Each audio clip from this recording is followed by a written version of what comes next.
La plupart d'entre nous, nous connaissons la position de la philosophie, et c'est précisément ici que nous trouvons le point qui marque la différence entre ce qui est naturel, ce qui écarte Dieu, et ce qui est spirituel, qui donne à Dieu toute sa place.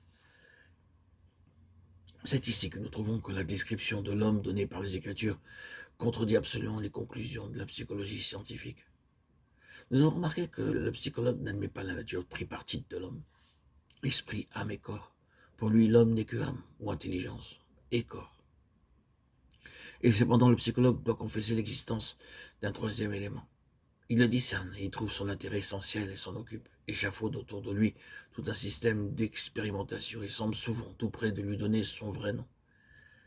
Mais le faire, ce serait renoncer à trop de choses, et Satan, qui tient en bride la pensée de l'homme naturel, veille à ce que, en ce domaine comme en tant d'autres, le mot ne soit pas employé. Le psychologue recule donc et appelle ce facteur, outre la pensée subconsciente, l'intelligence subjective, le moi subliminal, la seconde personnalité. Écoutons ces quelques citations qui font entrevoir jusqu'où certains maîtres s'engagent.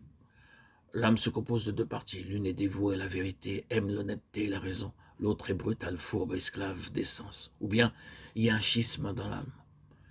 L'existence d'un schisme dans l'âme n'est pas un simple dogme de théologie, c'est un fait établi par la science.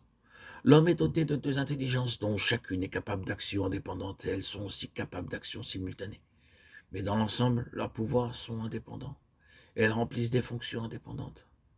Des facultés distinctes de l'une appartiennent à cette vie, celles de l'autre sont spécialement adaptées à un plan de vie supérieur.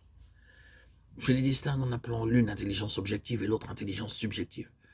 Quelles que soient les facultés qui se trouvent exister dans l'intelligence subjective de tout être sensitif, elles ont nécessairement existé à l'état potentiel chez l'ancêtre de cet être, qu'il soit proche ou éloigné. C'est par un corollaire de cette proposition que nous sommes fondés à dire que toutes les facultés qui existent dans l'intelligence subjective de l'homme doivent nécessairement exister à l'état potentiel dans l'intelligence de Dieu le Père. En lisant de pareilles choses, on aimerait s'écrier premièrement « Oh, pourquoi ne pas lui donner son vrai nom et l'appeler l'Esprit ?» Puis, quelle tragédie que ces hommes aient fait des philosophes païens leur sphère de recherche et qu'ils aient laissé la Bible de côté. On pourrait penser que le nom donné à une chose a peu d'importance pourvu que la valeur en soit bien saisie.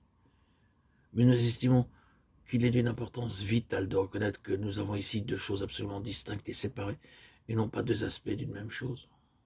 C'est une erreur de parler de l'union ou de la communion de l'âme avec Dieu, car il n'existe rien de semblable.